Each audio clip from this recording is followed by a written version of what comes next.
The meat section goes quiet. I remember feeling it, that kind of silence that warns you. A woman in a blazer shouts across the aisle. Blue pin, gold nameplate, HOA. Her finger jabs, not at the air, but at a woman's face. People like you don't buy Wagyu. The sun snickers, red MAGA cap tilted back, live stream already rolling. Jordan doesn't move, one hand on the grocery bag, one breath, held, no words, but her eyes don't flinch. They scan, measure, archive, not fear, not confusion, just silence, too still to be safe. Something here is storing heat, and it's not the steak. She came for steak, that's all. Gray hoodie, canvas tote, no badge, no backup, just Jordan Reed, off duty, scanning barcodes like everyone else. You wouldn't know she ran a precinct, not from the way she moved, not from the way she waited, but the quiet. That was trained. It had edges, years of noise, courtroom noise, drunk tank noise, HOA board meetings where women like Deborah rehearsed power in pastel suits, had taught her something. Let loud people talk long enough, and they'll confess everything. So Jordan didn't speak, didn't blink. She watched. Not the woman, not the insults. Her eyes were on the phone, the red light, the live stream angle, the ceiling cam just above aisle 6. She knew what time it was. She knew what law covered harassment in a public commercial space. She even knew the name of the store's off-site security vendor. What she didn't know, yet, was how far this would go. But she was ready. She always was. She shifted her grip. One hand came up, a soft motion, like someone checking the time. Her thumb unlocked the face scanner on her smartwatch, and just for a second, the sleeve slid back, a rose, black ink, twisted in a ring of bone, a skull, no eyes, no petals soft enough to explain it away. The boy with the camera flinched just a bit, not enough to stop filming, but enough to notice. Deborah didn't, not right away. But when her son hesitated, when Jordan turned, not toward them, but toward the camera, there was a flicker, a single beat, where Deborah's voice cracked just slightly, where she forgot the next insult and had to reach for volume. She shouted louder, but it didn't land the same. Something in her tone had shifted, like she was no longer sure who had the floor. Jordan said nothing, but in that pause, she knew. This wasn't a public shaming. It was a scene, and scenes could be cataloged, logged, dated, sent.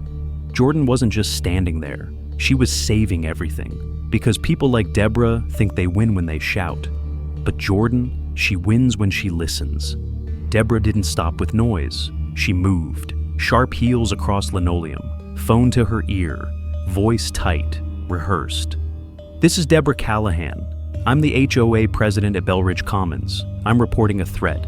Yes, at the supermarket on 5th and Alder. A woman, unknown, just became aggressive toward my son." Her son tilted the camera, framed it wide. Jordan's face filled the screen, still calm, still silent.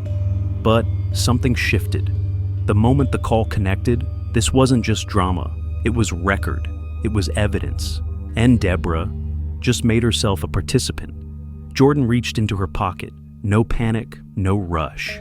She didn't raise her voice. She just tapped a number, one she knew by heart. "Code 372, she said. A pause. "False public report. Caller, Deborah Callahan. Position, HOA chair. Incident timestamp begins now." She ended the call, didn't look up, didn't look at Deborah. She was logging facts. That's when the tone changed. Deborah raised her phone like a badge. "I want everyone to see this face," she barked. "She just threatened my son. Over groceries. This is who's in your neighborhood." People began to turn. Not many, but enough. A few phones lifted. A manager stepped out from behind the seafood counter, unsure whether to intervene. And Jordan. She turned slightly, just enough for the flap of her hoodie to shift. A metallic glint. A city-issued ID. Visible for 1 second, then gone. But the boy saw it. The officer, just arriving at the entrance, saw it too. Jordan turned to him. Didn't introduce herself, didn't declare a title. She simply handed over a card. Plain, gray, City of Belridge, Internal Systems Division. "Everything's time-stamped," she said. "I've submitted the call log and flagged the live stream for review."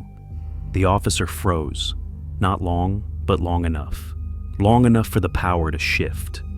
For his eyes to move from Jordan to Deborah and linger. Deborah laughed, too loud. "This woman she just threatened my son. What is this?" No one answered, because now it was on file, not a story, a case. And the loudest voice in the room was suddenly on record, exactly where Jordan wanted it. You ever watch something like this and feel your jaw clench a little? I used to let things go too. Thought silence meant strength. But silence, when timed right, can be a blade. If these moments sit with you the way they do with me, you might want to stay for the next one. Jordan stepped back, not out of fear, not to retreat, just enough to clear the aisle and give the camera a cleaner view. Deborah was still talking, still pacing, still weaving her own noose with every sentence that followed the word HOA.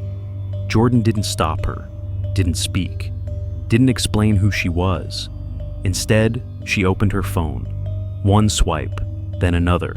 Behind a quiet interface, a silent decision. Activate sync. The front-facing camera at her home, a small black dot tucked under the eave, switched from local storage to live upload. Every video file from the last 30 days, every voice snippet at her front porch, now sent to the city's internal review system. No alert, no beeps, just one small icon. A green ring spinning quietly at the top of her screen. That was it. No retaliation, no warning, just a setup, just a fuse. Because Jordan knew how this worked. She knew that when someone misuses HOA authority to file a public report, especially in a district already flagged for financial irregularities, the system doesn't ask for drama, it asks for data, and Jordan, she always gave it clean. A man passed behind her, middle-aged, work boots, grocery bag in hand. He glanced once, then nodded, low and respectful. "Sheriff Reed," he said. Quiet. Familiar. Jordan didn't look at him, didn't correct him, just a small nod in return. Deborah didn't notice. She was too busy posing her son for a follow-up shot, framing the scene like it was hers to control. Jordan slipped her phone away. Let them think they'd won the aisle. Let them gloat for the camera. Because every second they kept talking, every proud mention of our HOA guidelines and threats to the community just added weight. And the system, it weighed everything. The boy adjusted his grip, trying to get a better angle. Jordan turned just slightly, enough to let the light hit her badge again, faint but not hidden. She didn't need to reveal it, she just needed someone to ask the right question later. That was the game. Don't strike, just mark, just log. Let them hand you the rope and tie the knot themselves. The law didn't need to chase anyone, it only needed to be looking by the time they fell. The crowd outside began to thin. A few laughs faded, phones went back into pockets. For a second, it looked like things were cooling down. But the son, he wasn't done. He turned to his camera, still streaming, still smug, still believing the world was clapping for him. "Wagyu steak," he said, loud enough for the mic. "Can you believe it? Guess food stamps cover luxury now." He laughed, a dry nasal sound, and then he turned the camera toward their car. In the back seat, something flickered, a clipboard, a slip of paper, just a corner torn, handwritten in marker, community fund, reimbursement form. It wasn't meant to be seen, but the internet doesn't care about intent. It cares about timestamp, GPS, and playback. Jordan saw the clip 30 seconds after it went live. Her name had been tagged, not by followers, by the algorithm. She didn't comment, didn't flag it. She just downloaded it, forwarded it, straight into the city's financial ethics oversight inbox. Subject line, HOA misuse potential, self-published. She knew the system, she helped write it.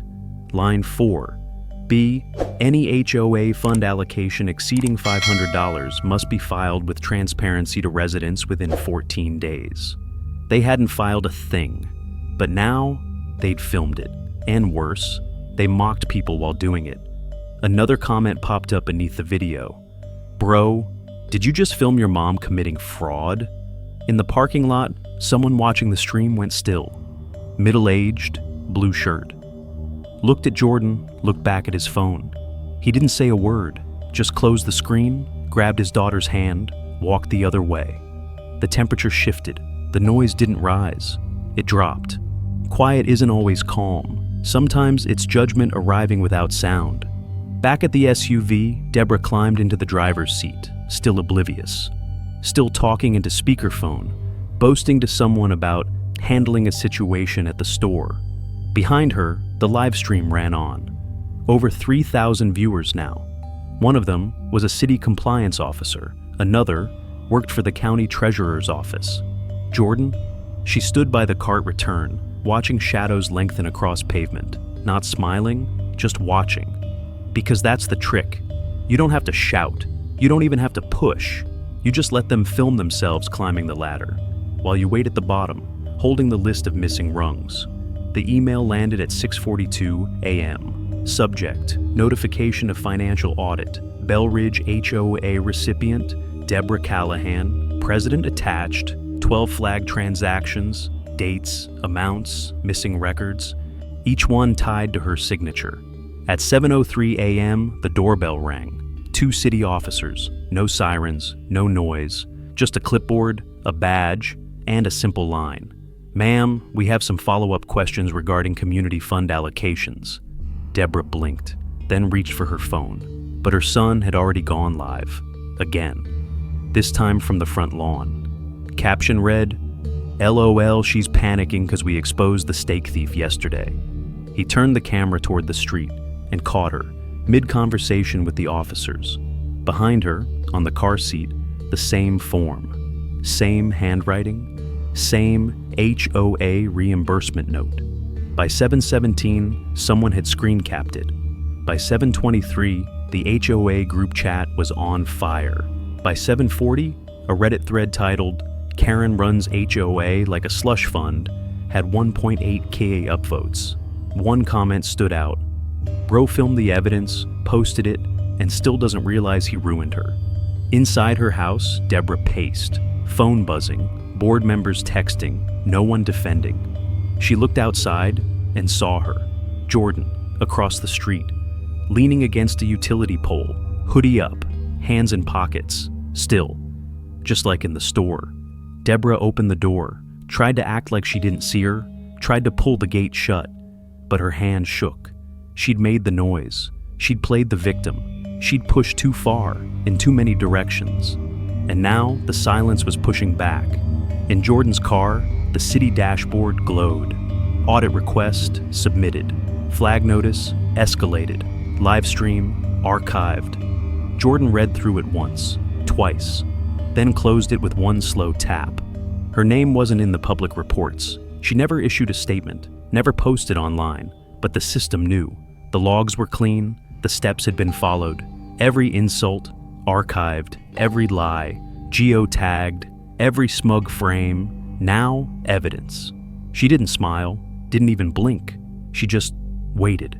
Because justice doesn't always walk in loud. Sometimes it waits at the corner, until the wrong people lock their own doors and realize too late they never noticed who held the keys. Sunday, no crowd, no press. Just the soft crunch of gravel beneath Jordan's boots as she crossed the HOA Commons. The breeze lifted one page in her hand. She pressed it down, thumb firm, then pinned it to the board. Revised charter, new signatures. Deborah's roll dissolved, no names erased, no banners torn, just replaced. The community had voted last night, quietly, unanimously. No one brought up the incident, but everyone signed. A toddler rode by on a plastic trike, no helmet, no shoes. His mom watched Jordan, but didn't speak, only nodded, a subtle one, like people give to those they don't quite know, but respect anyway. Jordan adjusted the paper to sit straighter. Not for show, just habit. She looked once at the spot where Deborah's framed photo used to hang. You could still see the sun-fade outline, and the 4 pinholes where it used to be proud. No one filled the space. They just let it stay empty. That was louder than replacing it. She turned to leave, steps slow, controlled. A girl, maybe 7, jogged up beside her, wide-eyed, breathless. "I saw your tattoo," she said. Jordan paused, looking down. The girl hesitated. "Are you really a cop?" Jordan crouched to retie her bootlace, glanced up, voice even. "Not all jobs need a uniform." The girl blinked, then nodded, as if that made perfect sense, then ran off. Jordan stood, pulled her sleeve down, walked on. Behind her, the board flapped once in the wind, then settled. And just above it, on the roofline of Deborah's house, the old security camera blinked, still online, still recording. Except now, it faced inward, toward the house it once protected, and the silence it could no longer explain. No one clapped, no one cheered. There were no thank you cards, no headlines, no vindications. Just rules rewritten, voices lowered, and one woman walking home with nothing to prove. She didn't take power. She didn't hold grudges. She just removed the option for someone like Deborah to ever try that again. Final line, not everyone fights to win. Some just make sure no one dares cross the same line twice. A week later, the board still held the paper. No one dared move it, not because of fear, but because it meant something now. The tape on the corners had started to curl. Wind tugged at the edge, but the pins stayed. Someone planted roses near the mailbox. Not red, not white, just soft, worn-out pink, the kind that looks like it remembers something. Deborah's house was quiet, curtains drawn, lawn trimmed, but not proudly. No more announcements taped to front doors. No more meetings called at dusk. Some changes arrive with applause, some with absence. And sometimes the strongest stance is to stay calm, just long enough for the truth to catch up on its own. The ones who hold power loudest rarely hold it longest. Because time doesn't protect noise, it protects weight. A person doesn't need to prove they're right. They just need to stop proving they're angry. In the end, no one remembered the shouting, only the silence that followed, and the woman who let it settle. Some lines, once crossed, never have to be redrawn. They just have to be remembered. A week later, the board still held the paper. No one dared move it, not because of fear, but because it meant something now. The tape on the corners had started to curl. Wind tugged at the edge, but the pins stayed. Someone planted roses near the mailbox. Not red, not white, just soft, worn-out pink. The kind that looks like it remembers something. Deborah's house was quiet, curtains drawn, lawn trimmed, but not proudly. No more announcements taped to front doors. No more meetings called at dusk. Some changes arrive with applause, some with absence. And sometimes the strongest stance is to stay calm, just long enough for the truth to catch up on its own. The ones who hold power loudest rarely hold it longest. Because time doesn't protect noise, it protects weight. A person doesn't need to prove they're right. They just need to stop proving they're angry. In the end, no one remembered the shouting, only the silence that followed, and the woman who let it settle. Some lines, once crossed, never have to be redrawn. They just have to be remembered.